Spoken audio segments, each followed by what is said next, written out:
All right, let's get ready to dive deep. Today, we're tackling the wisdom of Naval Ravikant. The investor and philosopher. Yeah. The guy who's always dropping truth bombs online about wealth and happiness. Yeah, exactly. He's built a massive following, I think, because he cuts through the noise, challenges how everyone For thinks. sure.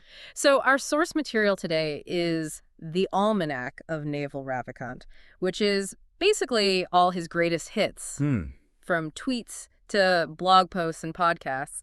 We're on a mission here to extract his core principles For building wealth. Right. and happiness. I'm ready. Are you? Let's do it. Okay. One of the most interesting things about Naval's view on wealth is that he sees it as a skill you can learn. Not just like luck or being in the right place at the right time. Right. It's not a lottery ticket. He's even said that if he were dropped anywhere in the world, just with his knowledge, he could rebuild his fortune in 10 years. Wow. Which is bold. Definitely. But he actually started with almost nothing. He came to New York as an immigrant, He had to hustle. I didn't know that. Yeah. And his secret weapon, What's that? the public library. Oh, wow. He devoured every book he could get his hands on. That's amazing. That's a perfect example of what he calls specific knowledge. Yes. It's not just general knowledge. It's that unique intersection of your skills, passions, experiences. Yeah. What makes you stand out? Okay, so how do you actually find your specific knowledge? Because I think a lot of people struggle with that. Right. It's the million-dollar question. Yeah. Naval would probably say it's about exploring, right? Following those threads that really excite you. For him, it was tech and reading led him to a super successful career in venture capital. Makes sense. It's about becoming the best at what you do. So instead of trying to compete in a field that's already crowded, Yeah. you're creating your own niche. Yeah, I love that. Me too. And then, you combine that specific knowledge with leverage. And Naval breaks down leverage into different types. So first, there's labor leverage. Kind of the classic idea of hiring people, to scale your efforts. Which can be really hard for solopreneurs. Especially when you're starting out. Yes. Yeah, exactly. That's why Naval is so excited about what he calls products with no marginal cost of replication. Like what? Think about online courses, software, ebooks. You create it once, and then boom, you can reproduce it, distribute it infinitely, almost, without much extra cost. So the internet's really changed things. Big time. It's given people incredible power, right, to reach a global audience. Right. It's permissionless leverage. You don't need anyone's approval to start a blog, build an app, launch a business. But this brings us to something super important. Leverage magnifies your judgment. Oh, interesting. So it's not just about working hard or even scaling up, right? It's about making smart decisions along the way. Think of leverage as like a tool, a powerful tool. But if you don't use it wisely, it can be dangerous. You can amplify your success, or you can amplify your mistakes. Yeah. I see how judgment is crucial here. Naval actually says it's more valuable than hard work in lots of cases. So what exactly is good judgment? Well, he talks about mental models, learning from different fields, constantly testing your assumptions. It's about becoming, a discerning thinker, someone who can see through the noise and make decisions that lead to good outcomes. So it's like having a strong internal compass even when the world around you feels chaotic? Right. And it's not something you're born with. You cultivate it through experience, making mistakes, learning from others. It's an ongoing process. This makes me think about how I approach decisions in my own life. Yeah. I feel like we often just go with our gut or follow the crowd. We don't really stop to think about the long-term consequences. I think you're right. Naval would probably say that's, a recipe for disaster, Yeah. especially when you add leverage to the mix. Yeah. He believes we need to be more deliberate, more intentional in how we make choices, big and small. Okay, but how do we actually get better at this? It's easy to say, have good judgment. It's another thing to actually do it. Well, he suggests studying mental models, which are basically frameworks for thinking, help you break down complex situations. Okay. He's also big on reading a lot, exposing yourself to different perspectives and ways of seeing the world. It's about expanding your toolkit. Makes sense. The more tools you have, the better equipped you are to make good judgments, right? Exactly. And he also says to find mentors, advisors, people who can guide you, challenge your thinking. It's about being around people who help you sharpen your judgment. So we talk about building wealth, but Naval doesn't just stop there. He's also really into, the pursuit of happiness. Yeah. Which I think is awesome because so many people just assume wealth automatically equals happiness. Yeah, he's very clear that's not the case. Right. He's actually said that, a decade ago, he wouldn't have rated his own happiness very high at all. Interesting. He's driven, ambitious, successful, but not really content. So what changed for him? Was there like a magic formula, a secret meditation technique? He's pretty clear that happiness is an ongoing practice, like a choice you make every single day. Like physical fitness, right? You got to work at it. So it's not about like waiting for something to happen to make you happy. It's about creating that feeling of well-being inside yourself. Exactly. I feel like so many of us get caught in that trap, like, I'll be happy when, fill in the blank. I get the promotion, I find the perfect partner, whatever. Yeah. Naval would say that's a recipe for misery. Yeah.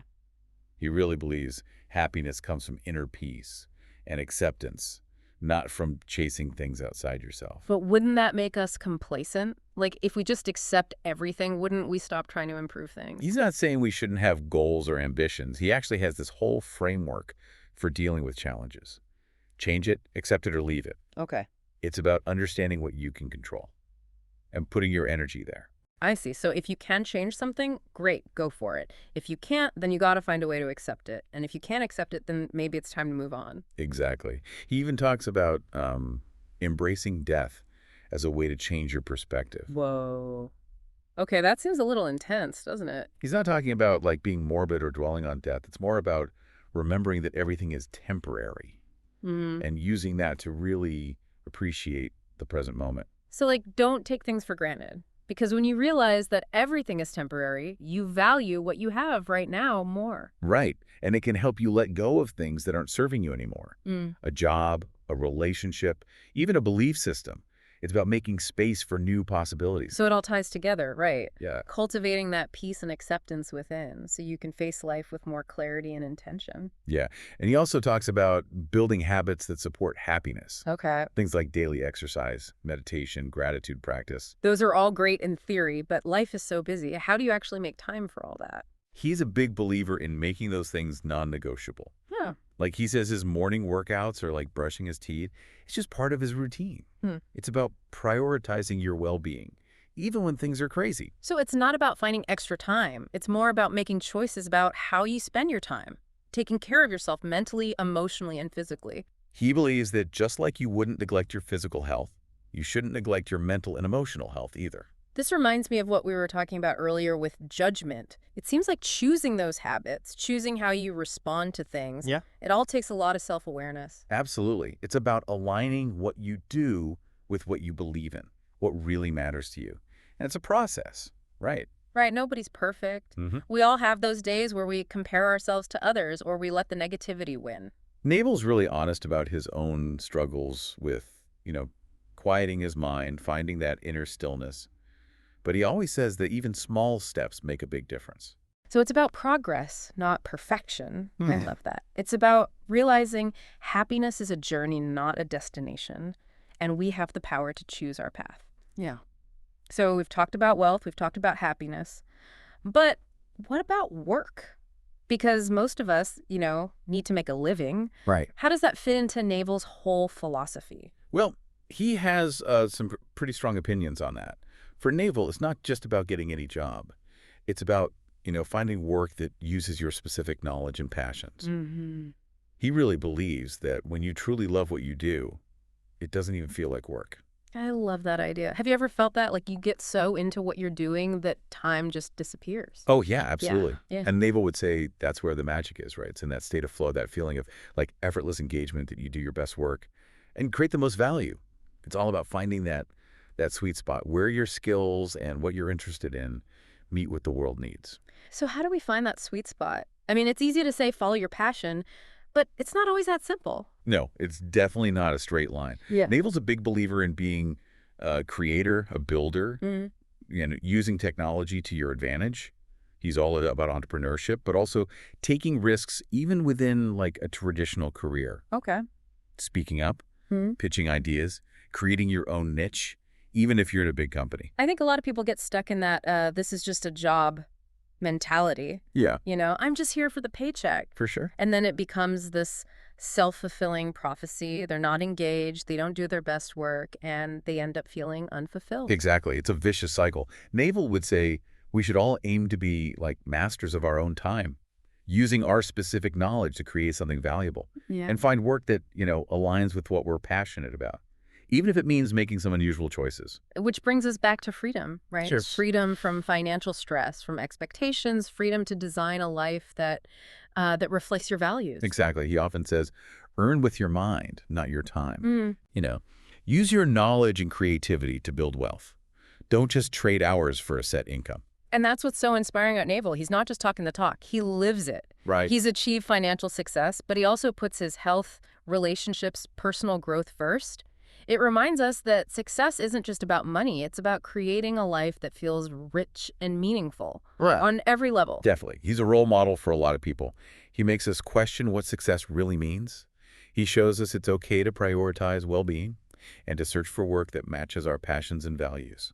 We've covered a lot today. From specific knowledge and leverage to judgment and happiness, it's clear that Naval has some really powerful ideas about creating wealth and building a fulfilling life. Yeah. So what's the one big takeaway you want our listener to walk away with? That's a good question. I think, if I could sum it up, it would be this. If you could design your life to have the most leverage and to perfectly match your specific knowledge, what would it look like? What kind of work would you do? What habits would you build? How would you spend your time and energy? That's a great question to think about. It's a reminder that we all have the potential to achieve amazing things, to use our unique talents and passions to create a life that really reflects who we are. So go out there, experiment, explore, see what you can achieve. Thanks for joining us on this deep dive.